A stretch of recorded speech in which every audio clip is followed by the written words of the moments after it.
What's going on, guys? It's Jay, aka it's Ghost Story, back with another Phantom Parade Illusory Tower floor clear. This time it's floor 85. I'm gonna be honest with you guys. This floor, in terms of like the relative aspect of the 80s difficulty, this one has been the easiest out of all of them. In comparison to 81, 82, 83, 84, but now 85, I would say 85 is most certainly the easiest. And I feel like it gives you a lot more breathing room than I would say the average tower floor would give you. Um, Especially because like I brought in units, well not units, but a unit that I didn't expect I would be using. It would be Blue Nonomy. Now the only reason why I brought in Blue Nonomy is because this floor has that specific condition set where if you do hybrid damage, your entire team gets 5 cursed energy. And that's really beneficial because if you are using units like Blue Inumaki, that extra curse energy goes a long way, especially so you don't have to stall out turns for your damage rotation. Now, obviously, this also benefits Nanami as well because he kind of has like a heavy cursed energy, dependent skills, like 25 CE for his skill 3, and then I believe it's 20 for his skill 2, so not exactly like light and curse energy skills. But I would say that Nanami wasn't the only big reason why we cleared this floor. I would mainly attribute this clear to Ghetto. Um, when I did attempt to clear this floor, obviously it's not like it took first try or anything, but I realized that the closest clears I had were with Ghetto if he lasted a really long time. And if Ghetto died too early during the run, then the run was effectively over immediately. So I feel like if you are like me and you are a part of the A0 Ghetto Nation because you just weren't lucky enough to get another awakening of him, I would say when you're testing your luck for this tower floor and you are using Ghetto, when you reach about turn 19 and if he gets taken out by then, you should be in the clear still for the most part. But the goal should be to keep Ghetto alive as long as possible. Now, I don't think you can keep him alive for the whole time if you have him at A0, but the goal is just to keep him alive as long as possible. I originally did try this team with Momo as a backup unit, but since she only has a 2-turn buff and she's not doing damage, and the boss quite literally gives itself ult charge every time it taps you, all of the main things that would show benefit from Momo's kit gets inherently negated by the boss. So we kind of just went the debuffer king route. We went with our Ghetto Inumaki, and then I have Kamo as the backup unit. And Kamo isn't exactly here for his debuffing specifically. He's actually here to kind of support Yuta and Nanami with damage. Because when Ghetto does leave during this clear, the main difficulty isn't really in just, how do I say this, not beating the boss, because obviously that's what we're doing, but it turned from, is there going to be enough damage when we reach the final turn? Because the difference between when Ghetto is on the field and the difference between when Kamo comes in and the damage that applies afterwards is fairly substantial. So, again, the people out there that got lucky and they have more than just one dupe of Ghetto, you guys will have an easier time on this floor than I did because your run doesn't inherently end if Ghetto, gets taken out very early. But Nanami helped a ton on this floor.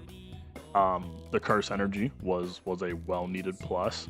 And I was also kind of surprised. I told you guys about this on a community post, but I did not level up this Nanami all the way. He's at level 133. I believe his SP was only at 44, and in order for me to even get his SP up that high, I had to remove my SP from Ino and apply it to Nanami in the first place. So yeah, that had to happen. And I also had to take some of my soul shards I had saved up and take him from A1 to A3. Now, I'm gonna give him the A5 inevitably in the future, but A3 was just enough to make the clear. And Ghetto gets taken out relatively early on this run. But gosh, I really, and you know what? I said all that stuff about hoping Ghetto stays alive as late as possible, but I completely forgot that on this run that I cleared, Ghetto did not live the entire time. There, I did have, because mind you, this original recording, like this is like the edited version of it. The original recording had like a couple different runs I did prior. One of them did have a run where Ghetto got up to turn 19, but then he got taken out. And that was like the closest run I had before I had this run. Now, when you get to around this point, you are just kind of relying on alt dumping the boss with Kamo, Inumaki, Nanami, and Yuta. Mainly Yuta, because Yuta's going to get the break damage into the boss. It's going to give you them extra turns. Kamo's going to help as well, because Kamo has a very strong ult. And Nanami's just going to keep the curse energy up. Now, mind you, the curse energy up really is only a benefit for Blue Inumaki, because a character like Yuta isn't starving for cursed energy. Kamo, I don't think I've ever seen Kamo run out of cursed energy, ever. Even when he's getting like drained by the boss, still don't remember ever seeing him get like less curse energy than he could do. God, that was weird to trying to say, but less curse energy to get his skill 3. Like, he always has enough CE to at least skill 3, no matter what. Same with Blue Ghetto, where because Ghetto's passive is that he gets 20 CE every turn instead of the typical 10, so he's always able to do skill 3. It's just Blue Inu, where, you know, on a normal basis, you would just be, like, pressing skill 1 for a turn or 2, or bringing, like, a curse energy recollection bit, so he is able to skill 3 a little bit more often before you have to, like, cut off damage rotations. But the run is kind of in a state where it is just kind of slowly poking out the boss's health bar. Now, this fight can be a tad bit annoying because just like every boss in Illusory Tower from 81 and up, for some reason, this boss can also stun. And I don't know why every boss can stun. It's like every boss can either apply stun or darkness, and some zap doesn't know which one is their favorite. I did have some runs where the stun punch would hit Ghetto, and I would just restart the run immediately right after that happens. On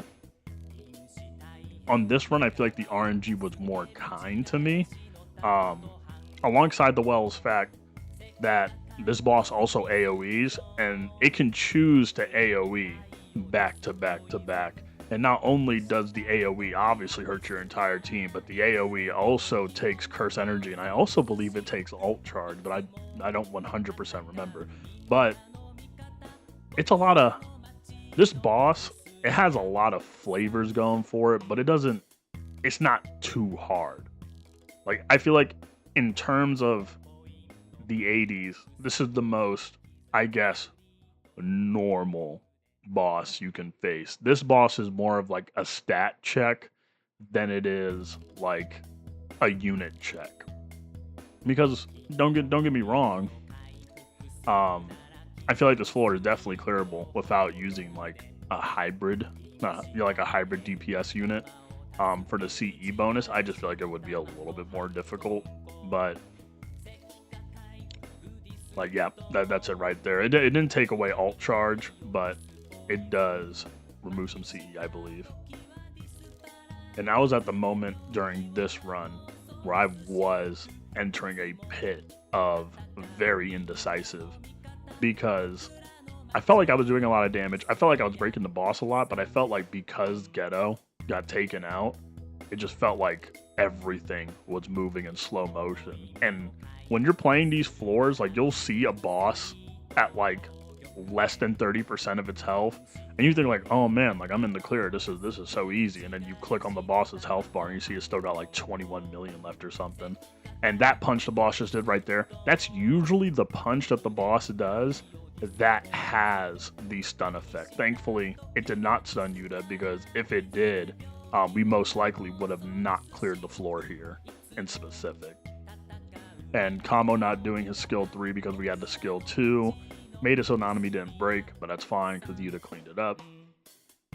And also on this, we also brought a healing rec bit.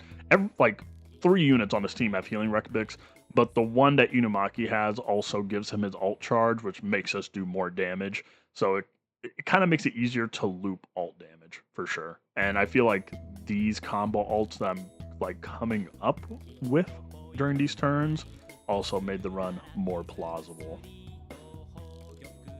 3.8. And I don't remember. Do I go? Yeah, I go all out. Like I feel like I got to the point where it's like, you know what, dude, this boss got to go now. And I'm pretty sure I don't even clear this 4 till turn 30, which I do feel like, again, if your Ghetto is able to live pretty long, you will be able to clear this 4 faster. But I did not have that privilege. Like I'm gonna be honest, guys. Blue Ghetto, the best of the best. But my God, why does every Ghetto unit have like 0 health ever? Unless you have him A5. It's crazy. But this is where I started getting a tad bit nervous, I'm gonna be honest. Cause I'm like, are we gonna do enough damage? Like, am I making the wrong play? And this final turn was the Hail Mary turn. Thankfully, no AoEs, no funny business. Just straight ultimate and skill 3.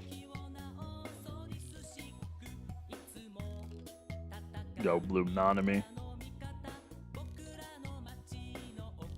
But he doesn't finish it there. We got crit resist decrease, and then Yuta cleans it up with a 1.4. Well, that was the tower floor clear, guys. I'm going to show the damage stats real quick. Well, previous me that did this clear is. Thank you guys for watching. If you enjoyed, please like, comment, and subscribe, as I'm on the road to 1,000 subscribers before 2027. And I'm trying to do 60. Yes, 60 videos uploaded in a row. Okay? Started December 22nd, and we're going to keep rolling. All right? So, it's been Jay, aka It's Ghost Story, and I will see you guys later.